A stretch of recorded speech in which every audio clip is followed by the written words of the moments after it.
আল্লাহ রাব্বুল আলামিন পবিত্র কুরআনুল কারীমে কত সুন্দর ভাষায় চমৎকার ভাষায় বলে দিয়েছেন। আমি আপনাদের সামনে এক টুকরো আয়াতে কারিমা তিলাওয়াত করলাম, বিশাল ভান্ডার থেকে এক টুকরো আয়াতে কারিমা তিলাওয়াত করলাম। নবীজির অসংখ্য হাদিস থেকে আমি একটি হাদিসে কারিমা তিলাওয়াত করলাম।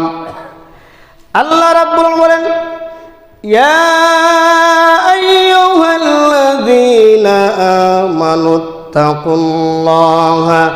হাক্কা তুকাতিহি ওয়া লা তামুতুন্না ইল্লা ওয়া আনতুম মুসলিমুন।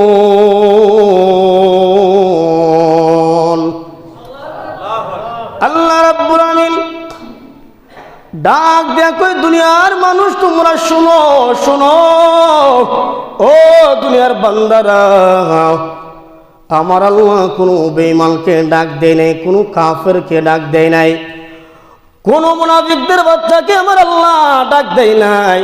আমার আল্লাহ কইয়া আইয়ুহাল্লাযীনা আমানুত্তাকুল্লাহ, ঈমানদারকে আমার আল্লাহ বলেন।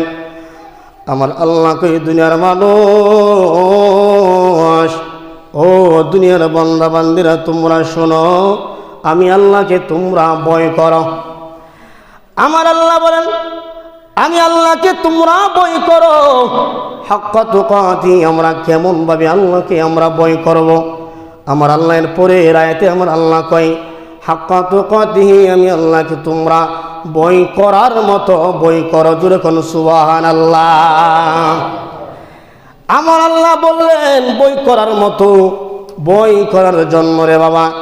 এরপরে রাইতে আমার আল্লাহ বলেন, ওয়ালা তামুতুন্না ইল্লা ওয়া আনতুম মুসলিমুন।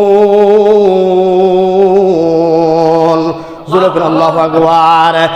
আমার আল্লাহ কই, তোমরা আমি আল্লাহকে বই করবা, করার মতো তোমরা বই করবা। এরপরে রাইতে আমি আল্লাহ বইলা দিলাম, দুনিয়ার জমিনে তোমরা ঘুরবা ফিরবা, খাইবা, চলাফেরা করবা, সব কিছু করবা, কিন্তু বান্দারে, ও দুনিয়ার বান্দারা, তোমরা শোনো, কিন্তু আমি আল্লাহ কোরআনে বইলা দিলাম, ওয়ালা তামুতুন্না ইল্লা ওয়া আনতুম মুসলিমুন। আমি আল্লাহ তোমাদেরকে বইলা দিলাম, মুসলমান না হইয়া কবরের মধ্যে ঢুকিও না। জোরে কোন আল্লাহু আকবার। একটু মনোযোগ দেন, মনোযোগ দেন। মুসলমান না হইয়া তোমরা কবরে ঢুকিও না, এই কথা কিন্তু আমার না, এটা কিন্তু ব্রাহ্মণবাড়িয়াতে বানিয়ে আনা হয় নাই। এই কথা হইল আমার আল্লাহর কথা, এই কথা আপনার কথা নয়, আল্লাহর কথা আমরা সবাই মানতে হবে। আমার আল্লাহ কই, দুনিয়ার মানুষ, ও দুনিয়ার বান্দা বান্দিরা, তোমরা শোনা, তোমরা মুসলমান না হইয়া কবরের মধ্যে ঢুকিও না। ওয়ালা তামুতুন্না ইল্লা ওয়া আনতুম মুসলিমুন। এই কথা কেন বললেন? এই কথা বলার কারণ হইল, আমার আল্লাহ কই, দুনিয়ার মানুষ তোমরা শোনো, আমি আল্লাহ তোমাদেরকে চেয়ারম্যান না হইয়া ময়ূর না, এই কথা আমি আল্লাহ কোথাও বলি নাই। আমার আল্লাহ কোরআনের মধ্যে এই কথা কোথাও বলে নাই, চেয়ারম্যান না হইয়া তোমরা ময়ূর না, মেম্বার না হয়ে তোমরা ময়ূর না, সর্দার না হয়ে তোমরা ময়ূর না, এই পৃথিবীর জমিনে টাকাওয়ালা হইয়া তোমরা ময়ূর না, সম্পদশালী হইয়া তোমরা ময়ূর না। এই কথা কিন্তু আমার আল্লাহ কোরআনে কোনো জায়গার মধ্যে বলে নাই। কিন্তু আমার আল্লাহ 4 নম্বর পারা 2 নম্বর পৃষ্ঠার মধ্যে আমার আল্লাহ বলেন, ওয়ালা তামুতুন্না ইল্লা ওয়া আনতুম মুসলিমুন। এই দুনিয়ার মানুষ তোমরা শোনো, ও দুনিয়ার বান্দা বান্দিরা তোমরা শোনো, আমি আল্লাহ তোমাদেরকে বললাম, মুসলমান না হইয়া কবরের মধ্যে ঢুকিও না। জোরে কোন সুবহানাল্লাহ। তাহলে আল্লাহ বলতেছেন, পৃথিবীর জমিনে টাকাওয়ালা সম্পদশালী হওয়ার কথা আমি আল্লাহ বলি নাই, সম্পদের মালিক হইয়া ময়ূর না, সেই কথা আমি আল্লাহ কোরআনে কোথাও বলি নাই। এমপি না হইয়া ময়ূর না, এই কথা কোরআনে কোথাও বলি নাই। সর্দার না হইয়া ময়ূর না, এই কথা কোরআনের মধ্যে কোথাও বলি নাই। কোরআনে বলছি, ওয়ালা তামুতুন্না ইল্লা ওয়া আনতুম মুসলিমুন, মুসলমান না হইয়া তোমরা কবরে ঢুকিও না। এখন প্রশ্ন রাখতে পারো, হুজুর আমরা তো সবাই মুসলমান, সত্যিকার মুসলমান কারা সেটা জানতে হবে, কথা কোন ঠিক কিনা? এই জন্য ওরা আমার নবী হাদিসের মধ্যে বলেন, মান সালিমাল মুসলিমুনা মিন লিসানিহি। আমার নবী উম্মত, ও দুনিয়ার উম্মত তোমরা শোনো, সত্যিকার মুসলমান একমাত্র তারা যার হাতের দ্বারা কোনো মানুষ কষ্ট পায় না, যার জবানের কথার দ্বারা কোনো মানুষ কষ্ট পায় না, সেই হলো সত্যিকার মুসলমান। জোরে কোন সুবহানাল্লাহ। এত আসতে হইলে হইতো না। আরো জোরে কোনো সুবহানাল্লাহ।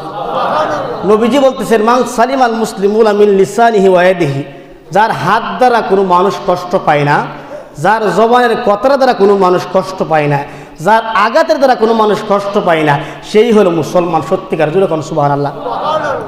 তাহলে এই যে নবীর কথা সত্য না মিথ্যা? জোরে কোন সত্য না মিথ্যা? এটা আমরা মানি, কথা কোন ঠিক কিনা? নবীর কথা সত্য, এই কথাটা যদি কেউ বলে যে মিথ্যা, তাহলে তার কি ঈমান থাকবে? সঙ্গে সঙ্গে তার ঈমান চলে যাবে। এই জন্য নবী বলছেন সত্যিকার মুসলমান একমাত্র তারা যার হাতের দ্বারা কেউ কষ্ট পায় না, যারা জবানের কথার দ্বারা কোনো মানুষ কষ্ট পায় নাই, তারাই হলো সত্যিকার মুসলমান। জুড়ে কর সুবহানাল্লাহ। একটু দূরে শুনে আল্লাহুম্মা সাল্লি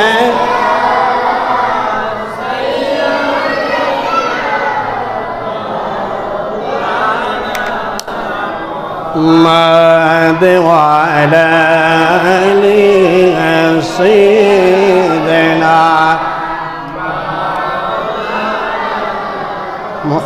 محمد اللهم صل على سيدنا مولانا محمد وعلى آل سيدنا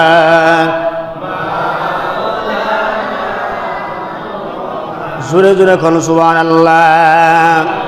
এই জন্য বাবারা সত্যিকার মুসলমান কারা, যাতে কোনো মানুষের কষ্ট না পায় আপনার কথার দ্বারা, আপনার জবানের কথার দ্বারা, আমার হাতের দ্বারা কোনো মানুষ যেন কষ্ট না পায়। আপনার জন্য, আমার জন্য, দুনিয়ার মানুষের জন্য। যখন আপনি যুবক আছিলেন রে বাবা, অনেক বাবা মুরব্বী হয়ে গেছেন, রক্তের গরম কিন্তু কমে গেছে, কিন্তু তেজও কমে গেল। কিন্তু আমার নবী কয় তোমাদের এমন একটা সময় চলে আসবো, লাঠি ভর দিয়ে ভরে তোমরা হাঁটতে হবে। আমার নবী উম্মত, ও দুনিয়ার উম্মত তোমরা শোনো, এমন একটা সময় তোমাদের চলে আসবে, বিছানার মধ্যে তোমরা পইরা যাইবা। যখন বিছানার মধ্যে পইরা যাইবা, লাঠি ভর দিয়া যখন তোমরা হাঁটবা, তোমরা একটা আফসোস করবা। কি আফসোস জানেন নে? তোমরা কি আফসোস করবা জানো নে? আমার নবী কয় তোমরা ওই দিন বিছানার মধ্যে পইরা গেলে একটা আফসোস করবা। আফসোসটা হইল সম্পদের মালিক কেন হইলাম না, এই আফসোস তোমরা করবা না। টাকার মালিক কেন হইলাম না, এই আফসোস তোমরা করবা না। সম্পদের বিল্ডিং এর মালিক কেন হইলাম না, এই আফসোস তোমরা করবা না। কিন্তু একটা আফসোস করবা। আফসোস কি জানেন নে? আফসোসটা হইল লাঠি ভর দিয়ে দেয় যে মুরব্বী হাঁটে, যে লোকটা বিছানার মধ্যে পইরা গেছে, হাঁটতে পারে না, চলাফেরা করতে পারে না, ওই লোকটা চিন্তা করে হাই রে, আমি যুবক থাকতে রক্তের গরমে আমার প্রতিবেশী বাইরে যদি আমি কষ্ট না দিতাম, তাহলে আমার অনেক ভালো হইতো। জোরে কোন সুবহানাল্লাহ। এই চিন্তা করব, হাই রে রক্তের গরম, যখন আমি যুবক ছিলাম বুকটা অনেক ফানা ছিল, বংশটা বড় জোর ছিল, গোষ্ঠীর বাহাদুরি বড় ছিল, রক্তের বাহাদুরি বড় ছিল। এই বাহাদুরি যদি আমি না করতাম, এই বাহাদুরি কইরা আমি আরেকবারের জায়গা সারা জীবন দখল করে আমি খাইলাম, এই জিনিসটা যদি আমি না করতাম, তাহলে শেষ বিদায়ের বেলা আমার মরণের অবস্থাটা বড় ভালো হইতো। জোরে কোন সুবহানাল্লাহ। নবীজি বলতেছেন এই চিন্তাটা মুরব্বীরা করবে যখন বয়স্ক হয়ে যাবে। অনেক যুবকরা যখন শক্তিশালী মানুষ, মানে সোহ মানুষ লাগে না, আসে না নাই, সোহ মানুষ লাগে না, রক্তের গরমে কথা কই, বংশের জুড়ে কথা কই, কিন্তু যে কোনো মুহূর্তে বাবার আগে ছেলে মারা যায়, কথা কোন ঠিক কিনা? যে কোনো মুহূর্তে বাবার আগে ছেলে মারা যায়, ছেলের আগে বাবা মারা যায়। আরে আমি দেখুন আসি, এই মুহূর্তে আমি উঠতে পারবো, এই ক্ষমতা কি আমার আছে?